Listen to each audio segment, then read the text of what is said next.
Taká večná téma, tiež jedna, a to je vlastne prvá zima a kúrenie prvú zimu, že prečo máme vysokú spotrebu. To každú jar ľudia toto píšu na rôzne tie diskusné fóra alebo do tých facebookových skupín o stávaní. No tak je to kvôli tomu, že v prvú zimu je ten dom studený a je tam veľa vody. Viete, zohriať kubík vody o 1 stupeň znamená 0,6 kWh, pardon, 1,2 kWh skoro, zohriať o 1 stupeň kubík vody. Ale odpáriť 1 kubík vody znamená 300 kWh. A to je dosť, 1 kubík odpáriť 300 kWh. A keď tú vodu odparujete, ona nemení svoju teplotu, ona stále drží jednu a tú istú teplotu.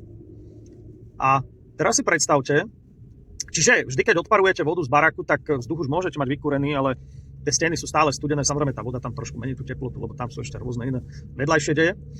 Ale odpáriť kubík vody, a teraz si zoberte, že máte dom betónový, že ste tam dávali, ja neviem, ste liali steny, alebo stropné dosky, alebo ja neviem čo, robili ste to na jeseň, dávali ste tam tóny omietok, ja neviem, tóny poterov a ja neviem čo, všetkého, no to je vody a vody a vody, to sú desiatky kubíkov vody.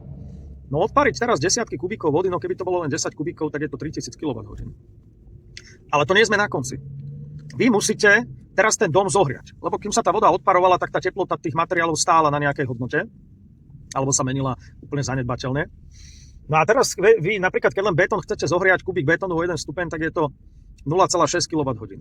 O 10 stupňov je to 60 kWh. A to je 1 kubík betónu. A teraz predstavte, že máte 10 kubíkov betónu, 100 kubíkov betónu. Tak 60 x 100 je 6000 kWh. Samozrejme, tie tehly a hen také veci, oni to majú menej, oni to majú asi tak 5 krát menej. Čiže, ak má betón váhu, ja neviem, 2,5 kubíka na tonu, tak niečo, čo má váhu 500 kg na tonu, má 5 krát menšiu energiu uloženú v sebe. No je toho moc. Ten prvý rok, ak má niekto kľudne aj 10 000 na takom modernom dome, tak aj 15 000, tak to nemusí byť vôbec problém.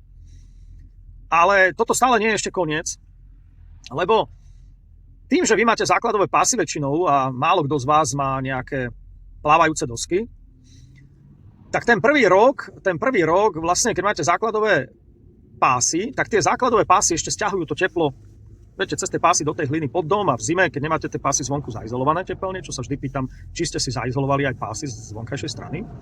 Tak to sa pýtam aj preto, lebo ten pás potom z vonkajšej strany odovzdáva ešte viac tepla, lebo tam tá hlina je studenšia ako pod domom. Pod domom má tá hlina zhruba nejakých 13 až 17 až 18 stupňov podľa toho, aké steny sú použité, že či sú steny vodivé alebo izolačné. Izolačná stena je itong, povedzme tehla.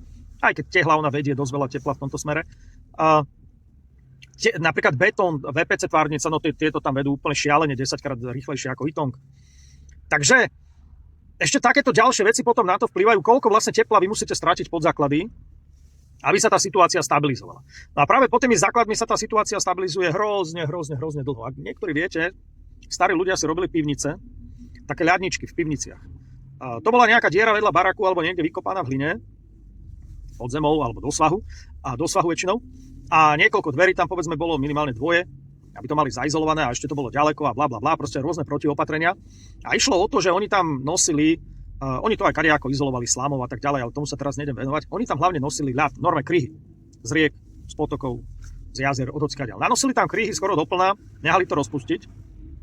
Keď sa to rozpustilo, vsiaklo a tak ďalej, tak tam znova nanosili kryhy a proste nosili to tam dovtedy, kým tie kryhy sa už nerozpúšťali.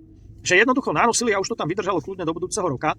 No a vtedy už bola tá mraznička ako keby pripravená a vydržala, proste už vedeli, že ten ľad tam vydrží celý rok, tak už tam mohli nosiť potraviny a normálne to tam mraziť a to bolo také najjednoduchšie, ale úplne efektívne.